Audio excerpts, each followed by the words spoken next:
Top quality और consistent performance के लिए सिर्फ सिल्वर पंप्स। टॉप क्वालिटी और कंसिस्टेंट परफॉर्मेंस के लिए सिर्फ सिल्वर पंप्स, नाम याद रखना।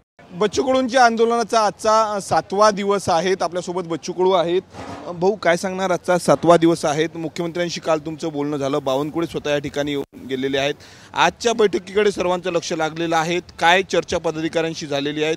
मुख्यमंत्र्यांचा देखील तुम्हाला फोन आल्याची सूत्रांची माहिती आहे, काय सांगणार? खरं तर दोन विषय फार महत्त्वाचे आहे। कर्जमाफी बाकीच्या मुद्द्यावर ते मीटिंग 8 दिवसात सीएम साहेबां संबंधित मंत्री घेणारच आहे। मेंढपाळ असेल, मच्छीमार असेल, दूध व्यवसायाच्या संदर्भात असेल, युवकांच्या भरतीच्या बाबतीत असेल, मजुरांच्या बाबतीत, शेतमजुरांच्या बाबतीत असेल। पण आता सध्या कर्जमाफी आणि दिव्यांगाचं मानधन या संदर्भात 30 जूनला येणाऱ्या अधिवेशनामध्ये दिव्यांगाची वाढ मतदानामध्ये ते करण्याचं त्यांनी कबूल केलं, तसं ते लेखी पत्र देणार आहे। कर्जमाफीबद्दल आमचा थोडा विषय असा आहे का ते म्हणतात उच्चस्तरीय समिती स्थापन करू, पण तोपर्यंत कर्ज माफ होत नाही, तोपर्यंत ज्याचं जुनं कर्ज आहे, त्याच्या अंगावर कर्ज आहे, तो नवीन कर्ज घेऊ शकत नाही।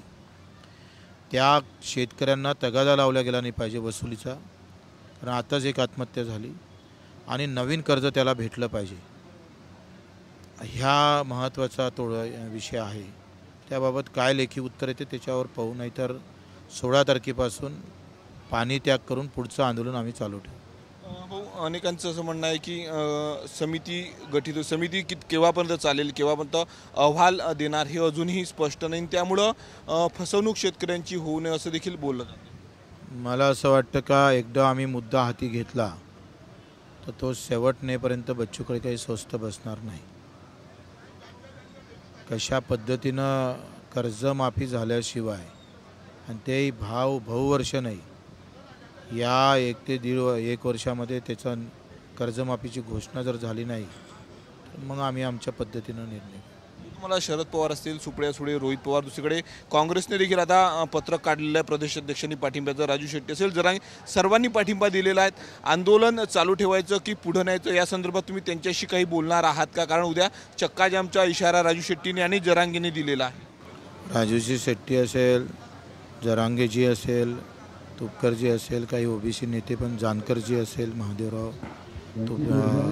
नवलेजी असेल, आणि अनेक संघटना आहेत, संभाजी ब्रिगेड सहित वगैरे, किसान युनियन आहे, कम्युनिस्ट आहे, काँग्रेस आहे, राष्ट्रवादी आहे, शिवसेनेचे काही आमदार आहेत। शिवसेनेचा प्रॉपर काही पाठिंबा आला नाही, परंतु बऱ्याच म्हणजे या आंदोलनात 50 ते 60 आमदारांना पाठिंबा दिलेला आहे। त्याच्यावरती 10 ते 15 खासदारांना पाठिंबा दिला, ही मोठी गोष्ट आहे।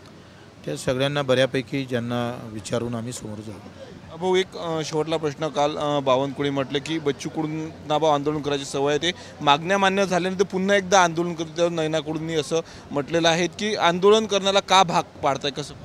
हे साहजिकच आहे का नेहमी आंदोलन करणं ही काही सरकारचं यश नाही आहे, आणि आंदोलन होणं ही सरकारसाठी मोठी अपयश आहे।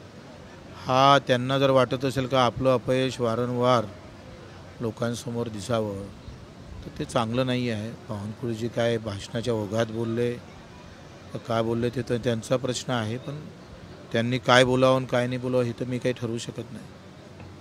आपण बघू शकतो बच्चू कडू होते आज संपूर्ण प्रमुख पदाधिकाऱ्यांशी, आणि ज्या लोकांनी पाठिंबा दिला त्या संपूर्ण लोकांसोबत जे आहे ते बच्चू कडू चर्चा करणार आहे, त्यानंतरच आंदोलनाची जी आहे ती पुढची दिशा ठरवणार आहे। कॅमेरामन अनिकेत दहातोंडेसह मी स्वप्नील उमप, TV9 मराठी, अमरावती।